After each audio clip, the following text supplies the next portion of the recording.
Everybody, here with back again with Austin Cisneros from ElevateAg.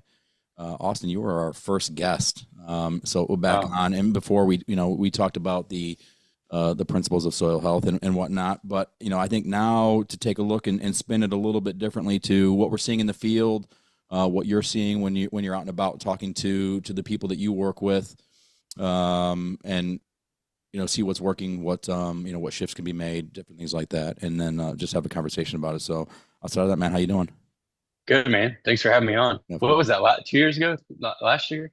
Probably I mean, about geez, I'm like, geez, I think about that first interview and I'm yeah, like, just about a year and wow, a half things ago. have changed so much. Yeah. Yeah, So, yeah, thanks for having me. yeah, of course. Oh, like I said before, it's okay. So let's see. Planting is done. Yep.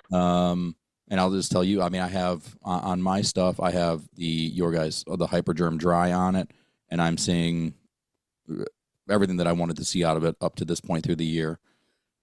No complaints whatsoever. And there's a big difference on areas where I have it, and don't have it. So I'm seeing it. Yeah. Um, Good. Good to hear. Yeah, we're seeing it across, I mean, a lot of acres too. Corn, I guess going back to that, we're at various stages. Some guys, depending on planting. I saw some the other day that was pre-tassel. I saw some that's I went and pulled sap samples last week for a guy. Well, Dennis, Dennis, and he's, V5, V6. We got quite a bit of rain, so that stuff will take off now. Yeah, I think we're all over the place. Time for foliar applications, nitrogen applications, kind of some of these nutrients, and then hypergerm dry. Wheat guys, we're getting some data back on that now because that's harvest. It's about harvest time. We had a meeting this morning, team meeting, and we were talking about some of the benefits that we've seen. And I was telling you, he had a guy up in South Dakota that had treated versus untreated, and the picture. I mean, just to pull it, Jim went and pulled it to get some more data out of it and weigh the heads and all his stuff that he enjoys doing, looking at a microscope and whatnot. And it was laying down, and the treater was still standing up, just in two buckets sitting on a table in his house. Like it's just wow, like so. And I've seen that in a lot of other places. I've been um, it's just cool to see some of these like how this plant is responding to a good seed treatment. It's got some fungal, some good humates, a lot of kelp, good benefits to it. So yeah, absolutely. so I've seen a bunch this year, and there's depending on where we're at, across the country, different stressors that have been out there. So in some of the products that you guys have in your lineup for, let's say, like stress mitigation, or help things come out of certain things, or help defend against it at this stage of the season. It's kind of hard to say exactly because, like you said, there are some areas where Right. the crop is in different stages. What are you guys seeing, and then what are some of the remedies or some of the things that could help something out up through harvest time now? So I'll get to specific now in the I guess I'll answer your question more directly, but I'm huge on proactive versus reactive.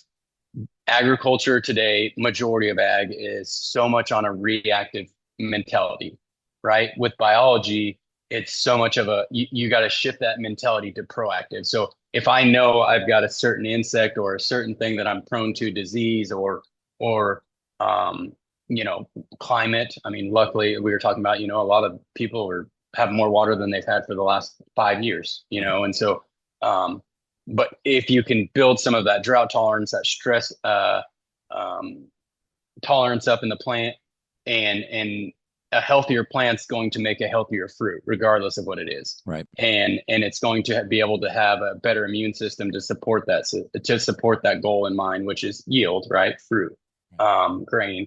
And so that's kind of how I look at it. As I said, okay, how do we set this up in the spring when we're planting with the dry seed treatment, liquid or dry? Do you put some stuff in, biology in for a hypergrow, some fish, some carbon source is always a great thing. Molasses, fulvic, humic, depending on pHs or what your Right. goal is in dollars. Um, so that those dollars up front are huge.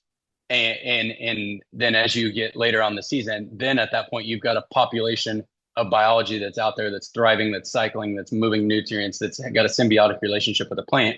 And now they're just like you and I, right? They like to eat, they like to sleep and breathe and do, and, just like us. And so now we go out and we feed them with a plant that's photosynthesizing, that's creating sugar, that to feed those microbes to help continue to cycle and get those moving. So now we look at and say, okay, I'm a huge fan on test, don't guess. So go pull a SAP test, go pull a Haney, send them off to Regen Ag Lab, send your SAP to New Age Lab. That's who I use. And get that information back. That way we know that corn, typically some guys are going to come out and start side dressing at those earlier stages. So, throw a carbon source in there. Again, if you don't have liquid and furrow on your planter, you can throw in all of those same amendments on a side by side or in a side dress application. And again, get that in the plant. Now you've got a living root and you've got a plant that's photosynthesizing. You just speed that process up and again, catch that in front of that.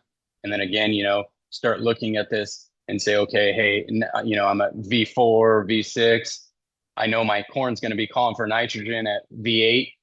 So how close can I get that in there and how efficient can I be with my nitrogen? We work with the company Growth Tech out of Grand Island and using some liquid urea with some, stabilized amine nitrogen.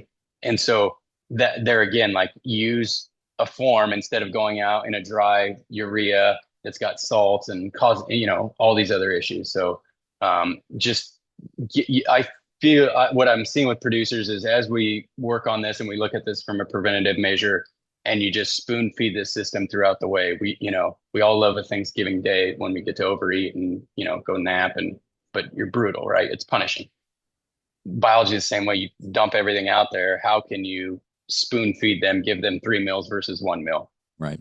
So I think, like you said, getting it started off properly, help that root system develop, get a strong, healthy plant, then it just makes everything that we're doing throughout the rest of the year, throughout the season, be more efficient, more effective.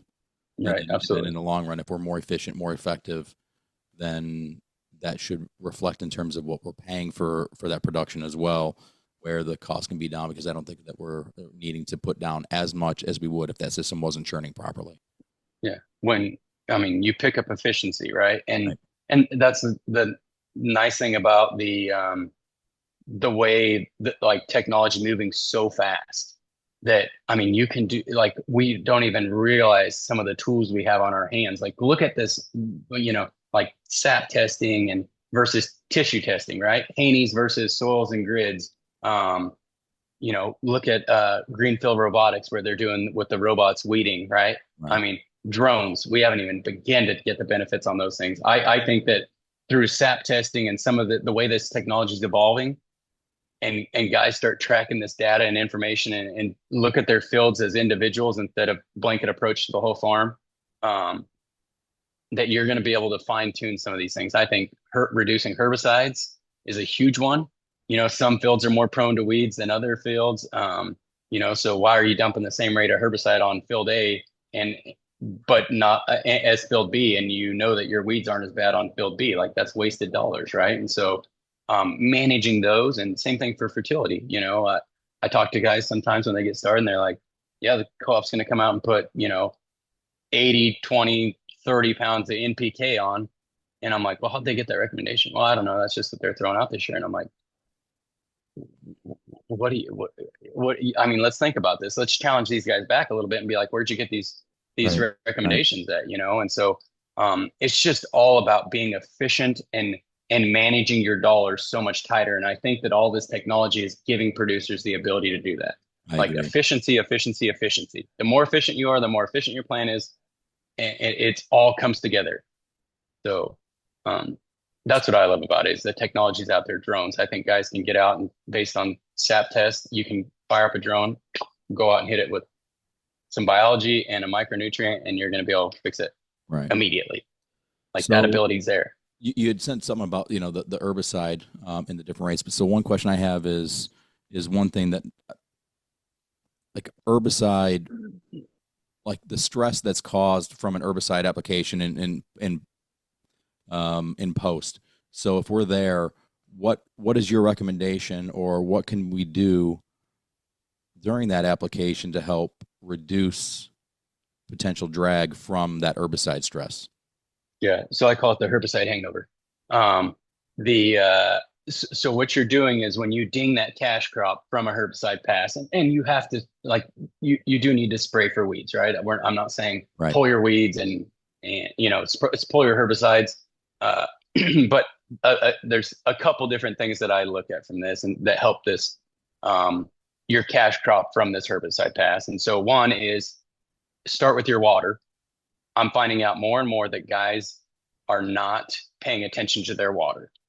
They are, one, typically don't know their pH to start with. And two, they don't know what their pH is after they dump in an AMS or ATS or something like that, right? So, and they definitely don't know what this final spray solution is going out of the sprayer when they're spraying for these weeds. So start with water. Buy some cheap pH strips off of Amazon and test your water, and then figure out what the efficacy of that pH is per herbicide. So Roundup, for example, is a 4 or 5, right? pH. So once you figure out how to drop your pH, like citric acid, and fulvic acid, there's Growful Pre that you can use, which is a hydrogen product. That all these things that are natural things in the environment that you can drop your pH with, that plant, that weed is not going to be able to say no to, because they're natural things occurring in the world. And so once you drop that pH where you need to, now all of a sudden you start looking at your herbicide rates and you're like, well, if I was putting out X amount of, ounces of Roundup, well, and my pH when I was, for the last 5 years, I've been spraying it, my pH has been a 6.5. Well, think about what you're picking up just from that efficiency of that herbicide, that water. So now you're taking and you're treating a weed. You're changing the form that you've attacked it. You've been attacking it with the same ABC for the last 10 years. Right. Now you've changed your mode of action, and you've treated your water so your solution is where it needs to be. So your efficacy is there because the pH is where they recommend it to be. And you're changing that. So now now that your cash crop's taking that, you're hitting your weed harder. And maybe now you can start looking at things like adding fulvic acid to it to help get that into the plant faster. Fulvic acid is also going to help your cash crop because you're photosynthesizing, you're getting those sugars back up, you're getting that toxins out of that system, and that you're going to help that whole system. Sugar is another one, a little bit of sugar. We have product TriSweet that I've been a huge fan of this year, is putting that in there because you're just trying to get sugars moving back in that plant. And even if you don't have, you haven't used any to your herbicide pass, now's a good time to use them. If you can get those sugars moving back in that plant and get those Brix levels back up, it goes back to your original question. Disease goes away, insect pressure goes down, all these things go down. You're taking the stressors away from that cash crop. So that's a huge thing for me, is like looking at that and figuring out, hey, again, let's go back to this efficiency. Am I being the most efficient that I can be with my herbicide pass and application? Am I doing the right things? Right. Well, any additive that we can add to that pass that's going to help that plant get through stress is going to be reflected on the monitor at the end of the year, because Yep. we will get some drag from that herbicide pass. And another layer to that is non-GMO and GMO crops, right? Whether we want to admit it or not, a GMO crop is only going to get so high of sugar levels in it. Like they're just bred that way. Right. So versus a non-GMO where you can really start to push that thing, and again, these are all contextual, and I'm just blanketing these. I don't want to tell everybody, pull all your herbicides and everybody's got to try their own thing. Oh, we were talking about it a little bit before we started here. So we had both seen like a study that was done out there, some survey work that showed that the number of U.S. growers that have that are using one or more biostimulant has gone up 10% from 2022, from 23% to 33%. So I don't know what the sample size was, but 33% of growers are using one or more biostimulant, And then in that same study, the use of a beneficial bacteria or fungal product has gone up 7% in that same time frame, from 10 to 17%. So we're seeing more adoption of a lot of this side of things, or these methods. But the one thing that was tied into it was that they're saying that the satisfaction wasn't following up with that. So, what do you think some of that is based off of? Because the guys that I talk to and that I work with see the benefit of it, and I'm guessing that they're on that side of things where they're super happy with it. But there are going to be some people that are obviously, based off of the study, that aren't seeing something that they want to see. What do you attribute that to? So I attribute that to a couple things. One, I would say is, you know, what is a biological, right? There's biology and there's biologicals, and then there's soil amendments. And so, that would be one thing, is like looking at that and saying, okay, is this a biological, or is this a soil amendment, or a plant amendment, right? And so, those are kind of the things I look at, and I say, okay, humics and fulvics and are things that I think are more, I guess humics and dry or liquid would be more focused on a soil amendment, right? Carbon into the soil, building that organic matter, giving that biology a home to go into. Biologicals are more of a microbial. So, like we've got our concentrates and the, high rise, surge, and elevated fungi. And then we've got the blends with hypergrows and hypercycle and seed treatments, hypergerm. Right.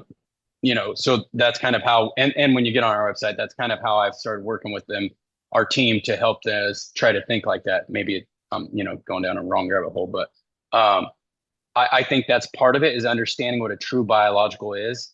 Another thing that you see on the market is companies are pushing a single microbe that does a single thing. And if anything in this regen ag or transition period, is, I think, the thing you learn the most, whether it be Christine Jones or, any of these masterminds, are diversity is key. So when you're going out there and you're taking one biological, quote unquote, that's going to go out and treat or fix one thing, you're treating a symptom, you're not fixing the problem. And at some point you're going to hit a ceiling on that. And I think that is what's happening a lot, is, and another thing is, what are you using for your parameters of satisfaction? What are your goals? How are you measuring that? Are you measuring it through the yield monitor? But but you're not paying attention to your return on your investment, right?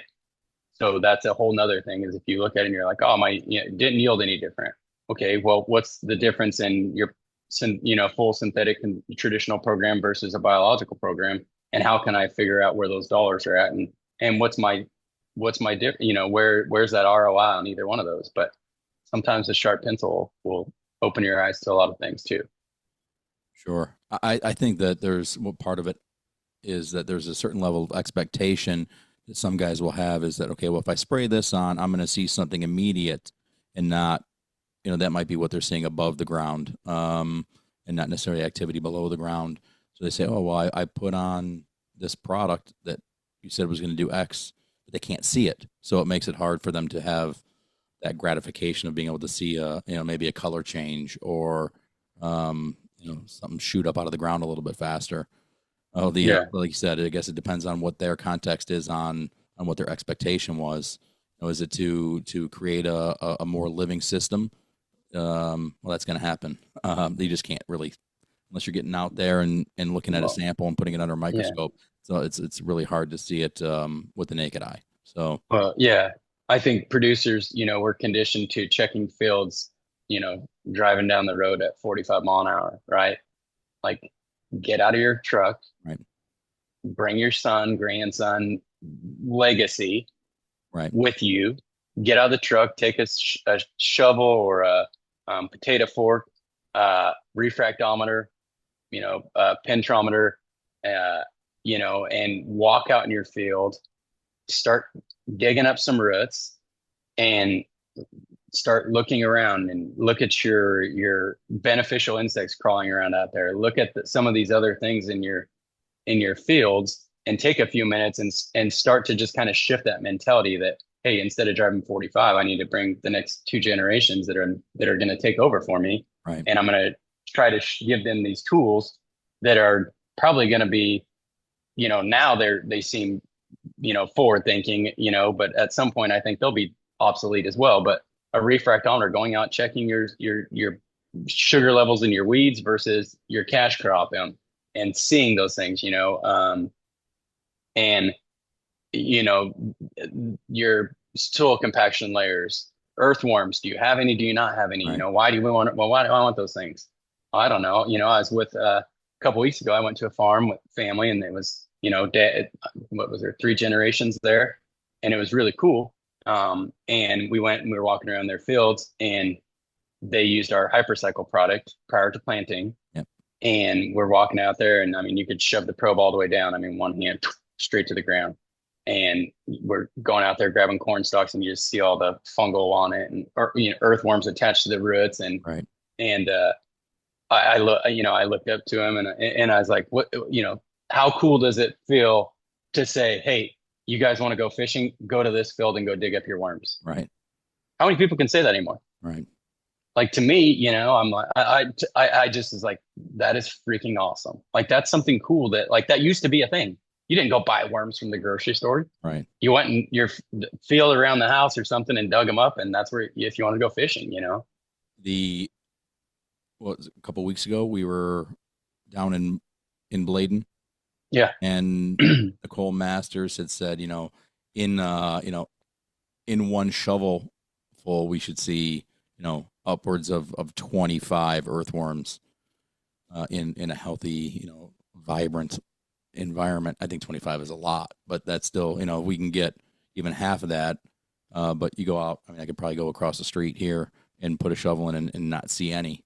And then go into what I planted literally just across the road, from the AB, if you will, is, and I'll be teaming with them.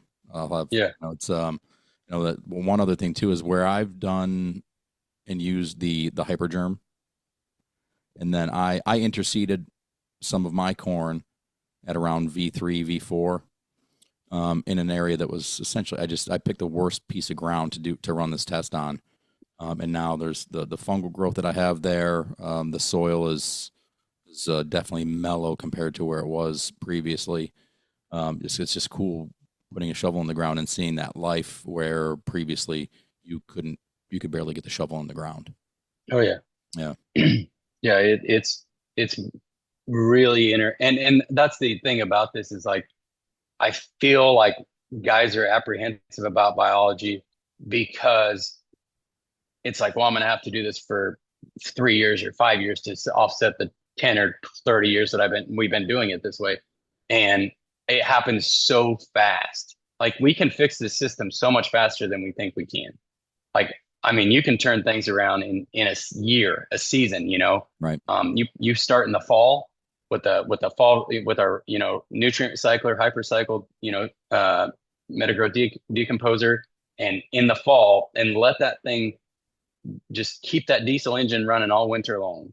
Just, keep it heated up so it doesn't freeze, and just kind of keep that biology moving, and kind of all these benefits are going to happen. You're going to increase soil. You're going to start to break residue down, which, instead of it being residue and something that's just out there that you deal with, it turns into food and a home. And the other thing, again, going back to pests and disease, most of our insects that are problematic to us and diseases live in our residue.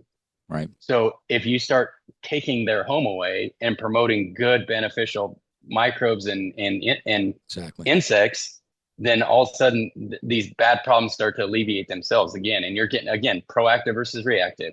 Then again, you hit it in furrow, you hit it during the growing season, you hit it, prior to tasseling, and you're starting to work with that system. All of these things start to happen so fast. You start to build organic matter. Organic matter starts to increase water infiltration.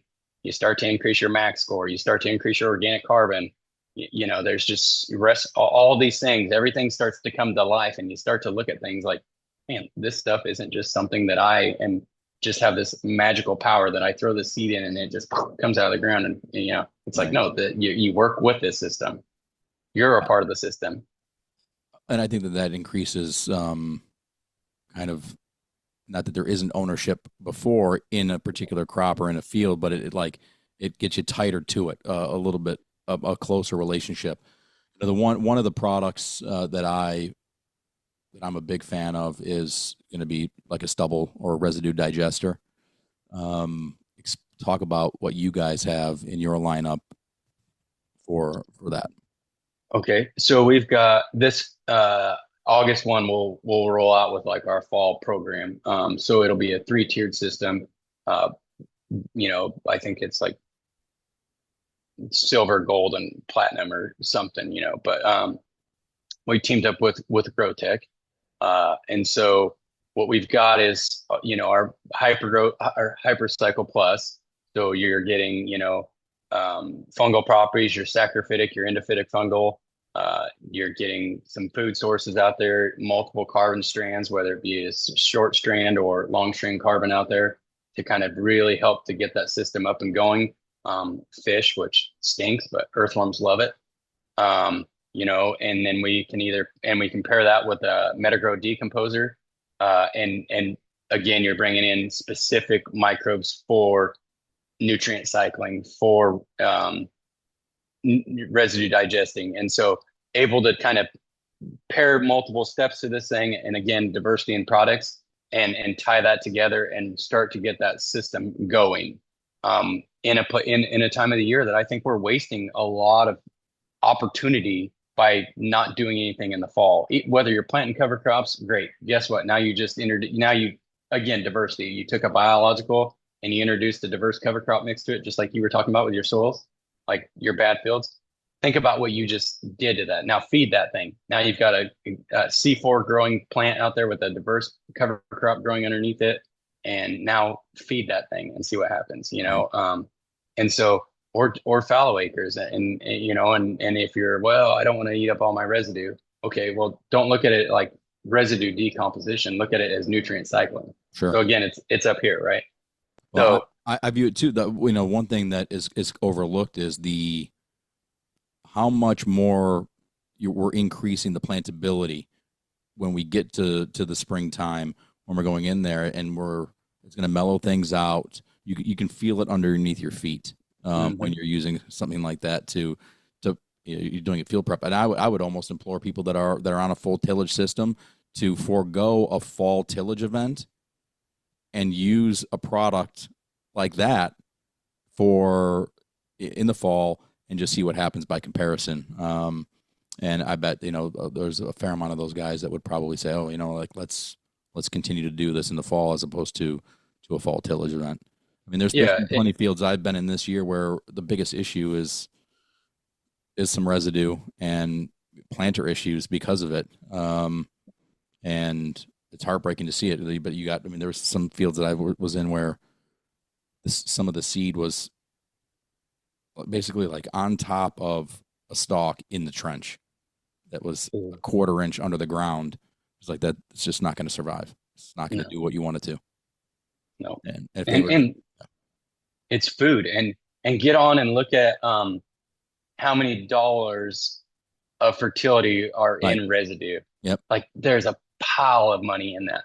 And that'll probably be part of our fall campaign is that we're talking, trying to put dollars to the nutrients that are in there. Sulfur, huge in corn stalks and residue out there. I mean, sulfur is a big one. How many of us are putting AMS out there or some sort of 28005, or something like that? That's all your those sulfur. stalks, all that residue is like a pinata. Yeah, exactly. So we, put some on there and bust it up, and then let the party happen, right? And then everything's going to go there.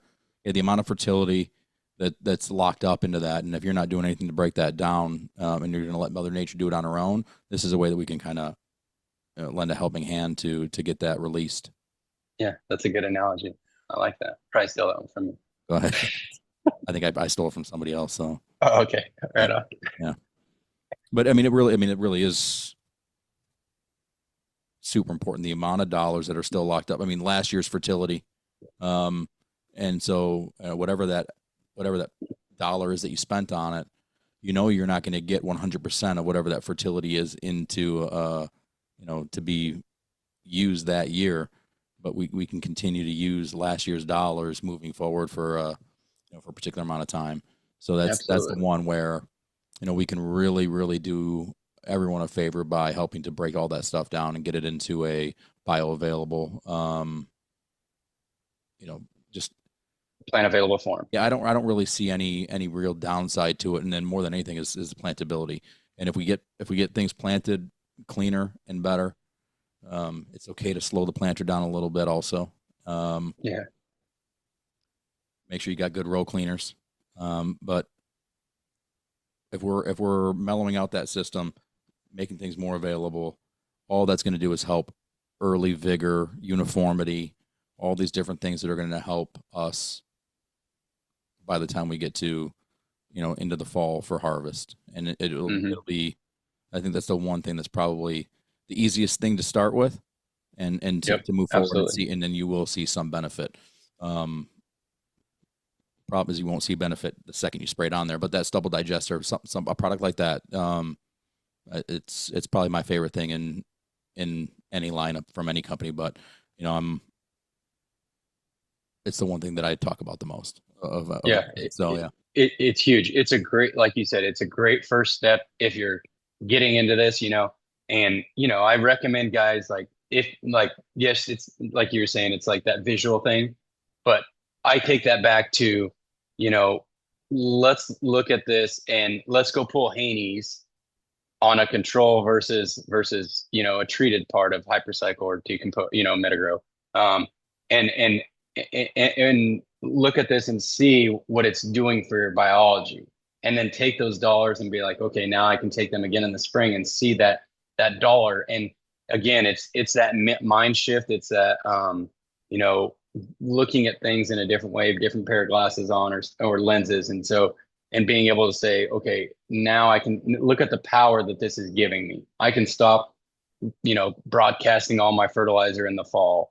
What if I start putting a carbon source to this? You were talking about tillage, carbon and biology. Like every time you rip that thing, that's what you're destroying. You're destroying their homes, right? And not to say that it's terrible. Like I think that there's pros, right. Sometimes it's a tool. I don't know that it needs to be a practice, and I think that that's probably a good consensus across the board. I think so too.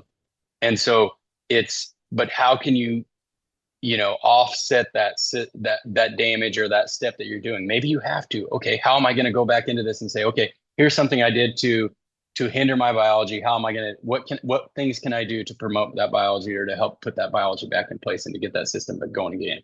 I mean, I have guys that do it. I mean, probably one of our biggest believers in it, he was, had to go in and till and said, okay, Austin, I'm going to go, what can I do? And so we put some humates out there and hypercycle. And he's like the guy that came in and harvested my corn. And then he came back and I think he did another turbo till or something for him. And he said, he stopped him and was like, what did you do? He's like, your corn stalks when I was going, it just exploded. Right. And he's like, everybody else is like just knocking them down, and he's like, they were flying out. And he's like, that's when things started to click for him, and he's another guy that was like, he's got a, grandkid on the way. And he's like, I'm excited to be able to have the ability to go take him to the field and say, hey, let's go dig up some worms and go fishing out of our field. And my guess is if he keeps operating that way and he's doing what he's doing, that his organic matter is going to be sustained and grow by the time his grandson walks onto that farm to take it over. Oh, without a doubt. And he's now working on getting regen certified. So it's kind of cool to see like all these things come together. Everybody's got their own goals and own things in mind, but with the right biology and the right approach, we can find a way to make it work for guys. Everybody's got their own context, but figure out, like, find a good advisor, people to talk to, educate yourself. Yep. That's the most important piece is to just never stop learning, never stop looking at it. Like you said, what did you say? Don't guess, test. Yeah. Yeah, it's super important. It doesn't take all that much time, and if you go out there and you run a couple, whether a tissue sample or a sap analysis, because those don't really lie at all, and you're going Right. to know what's there and what needs to be done to bump some things up. So as we're getting there, yeah, if we're getting to say to tassel, there's still a lot of nutrient uptake that needs to happen in that plant. But we're to a point where if we're going to apply something, then it's probably going to have to be done, with some sort of a different application, say a drone or something else. But any of the foliar stuff that you have is still going to be a strong thing, say post tassel. Yeah. Just got to be, talk and make sure we're in communication with, the stages of your corn and stuff like that and what we're after. But, I want to make sure, you know, that we can get as many things in place of that. Don't wait till tassel to start thinking, Sure. because you get to tassel, now your diseases start coming on right here. So now here we start to have the insects, the disease and stuff like that coming. So let's be talking about that at V8, where we can get in front of that plenty early. Sure. Nitrogen's another one that comes up. Boron's another one, V8, potassium. Your calcium's going to get pulled up, maybe closer to that R1 and phosphorus, sulfurs later on once you get into, your reproductive stages. Zinc's another one. So if that plant's needing it, I was talking to a guy this morning, when it needs it, you need to be 2 weeks ahead of that, because if Sure, right. if you see the deficiency, the plant was internally, it was struggling 2 weeks Right. ago. And we're dragging right there. Yeah. So if it's something that you're wanting to do, I'm always going to tell you to get it on earlier versus later.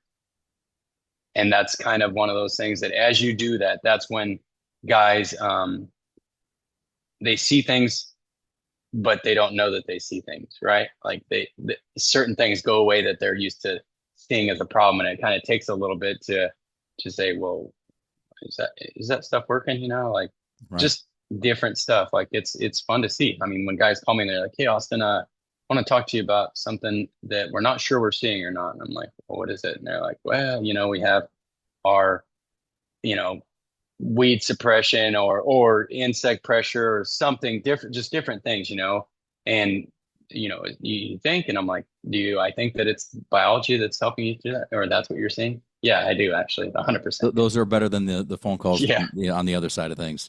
Yeah, absolutely. Because sometimes no call is good news, right? Right, exactly. So the I know if we're starting off and we're helping off a plant early on, better plant health, things are moving, sugars are moving properly. We're going to create a system where a lot of that stuff that's going to hit, at that stage of a plant, that where the bugs are going to come in or the disease, we're not going to have a place for it to live. And that's really the main goal. And then I think we're just all happier. Then we get better grain, better fruit, whatever it ends up being. Is that we're probably going to have more nutrient density in any of the end product. And I think that we're looking at certain things and certain trends in the landscape, and I think that we're moving in a positive direction with this. And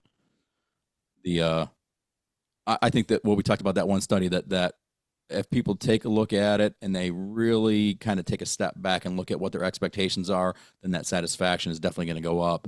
Because like I said, I mean, I don't think I've had a single conversation with anybody who's looking at it where they're not looking at increasing what they're doing and sliding that scale on some synthetic away to a point where if they can find a way to do it where they can either eliminate it or use it when, as just another tool in their belt, as opposed to the reliance on what the elevator told them or the co-op. Yep, for sure. And, when we start with guys, like typically, like I'll just take a full synthetic guy, I don't want to wean that calf right off the bat, right? Like just rip it off. And so it's got to be a step down approach. So we've got to step away and introduce these microbes and get them just go out and start working on some of this, because we all know that we've over applied, like we have. And so, or it's in the wrong form, and so again, that's why I love that testing, because it's like you've got 60 pounds of phosphorus out here. Like, why not? Why take that? Why put that back out there again? Because I saw something the other day that was like 85% of phosphorus dry applied gets tied up. And when you think about phosphorus is a corn doesn't take it up until later on in the growing stages. Like, I think it's like in the reproductive stages. And so, but a phosphorus application on a foliar basis is 70% more efficient than the ground applied. 80%, it just depends. 70 to 85%. It's because you've got that leaf surface. It's literally that plant standing out there being like, hands are out. What can you give me? This is how I want it, right? And so how can you apply it on a foliar basis with a good biological stimulants, and get that into the plant and help it get cycling and use those nutrients when it needs it. Boron's another one. You look at some of these nutrients, micronutrients, and how they're correlated to insects, it's mind-boggling, man. Like, you want to go down a rabbit hole.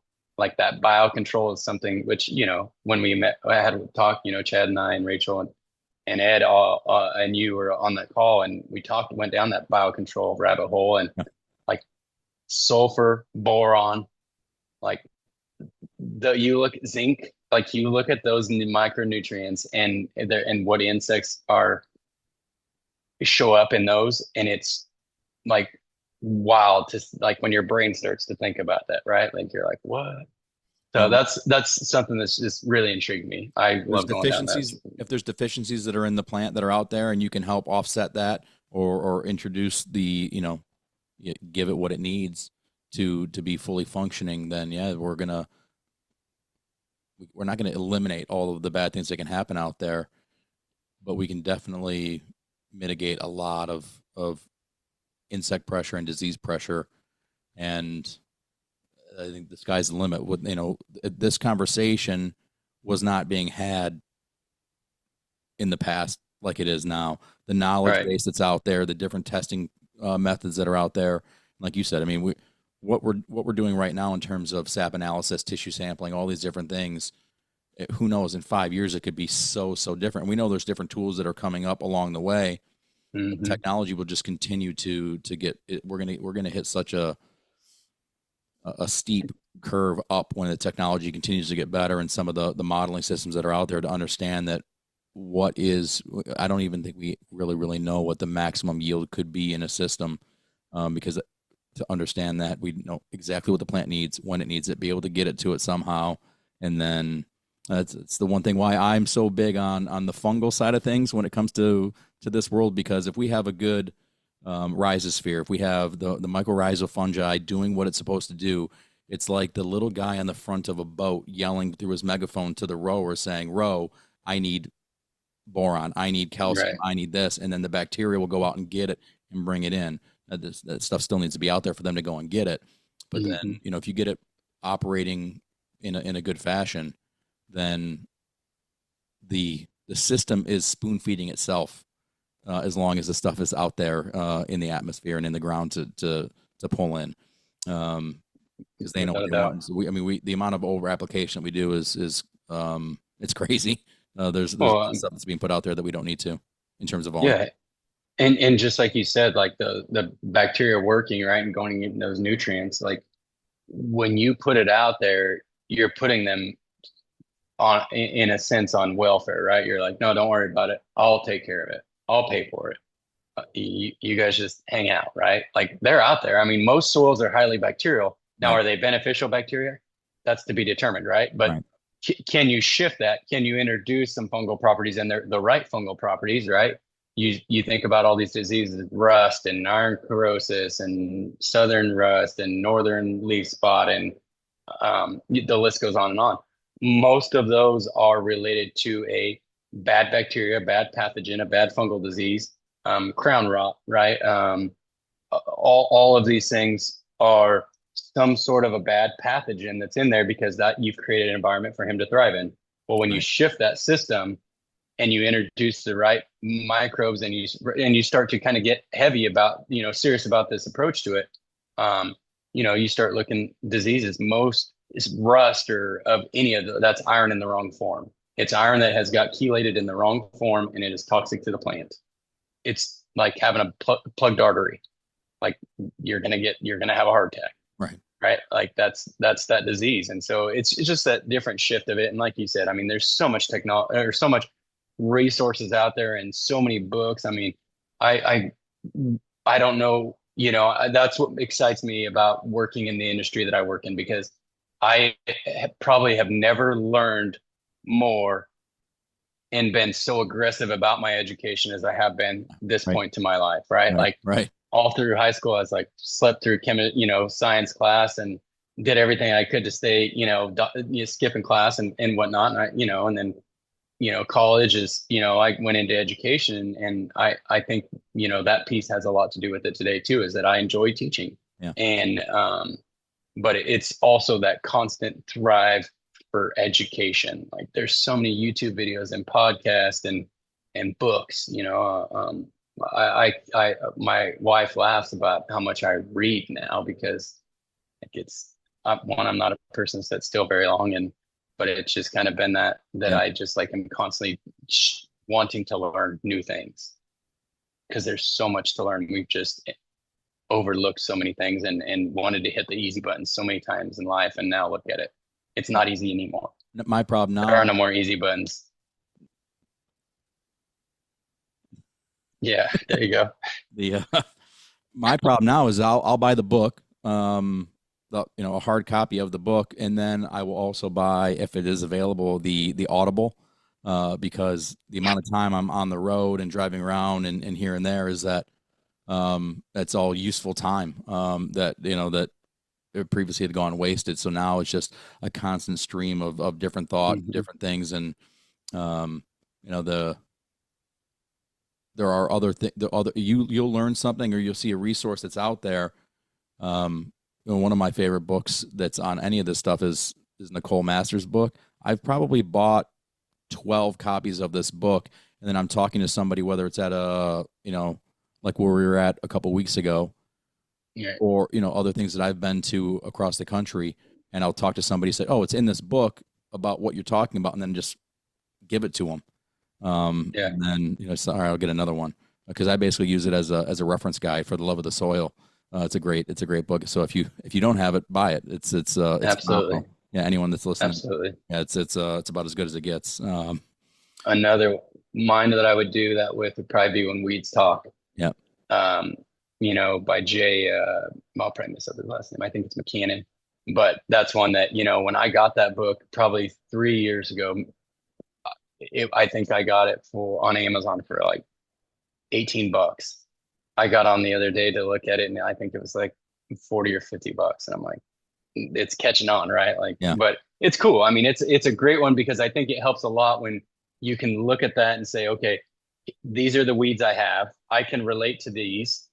Okay. And then I can go across and I say, oh, it loves low organic matter. It loves, excess nitrogen or in the wrong form, right? And poor draining soils and all and highly bacterial. And you start to look at these things and you're like, yes. okay. So what can I do? Who can I talk to say, hey, this is something I'm after. This is a goal I have. How can you help me change the environment in which this weed is thriving in? And it takes a shift. It takes time. But as you start to, most weeds love nitrogen in the wrong form and low organic matter. Well, if So the one thing was it carbon, carbon, carbon. what they talked about was a couple weeks ago, is that in the same in the field that they had, there was a deficiency in the cash crop, so that, and then the weed, and that weed was essentially needing or taking what the deficiency was in here. So when you go to apply that here, so it was basically like overfeed the weed what it was wanting, and then there's just all these different things that are out there. Some of the stuff like the making some sort of an extract or a tea out of a weed to Yeah. then spray on that weed. All these different things, they're all ways to go about things a little bit differently. And we know that there are certain crops out there where certain weeds that might be an issue won't live in there because of the relationship that it might have with that crop or that plant. Well, so we covered a lot of stuff. Yeah. I don't, I'm looking forward to seeing what, the ongoing relationship is with what I have going on. And I can tell you up to this point where we've seen things, and why I'm a big fan of a product like the Hypergerm Dry is because of the fungal aspect of it, and Absolutely. where the majority of the fields that are out there lack that. Or it's non-existent. Um, where we've seen it is anyone that's put on product that has some mycorrhizal fungi on it. We've seen you. I mean, you see it. It's there. Yeah. Yeah. So And that's in what we're 60 days in.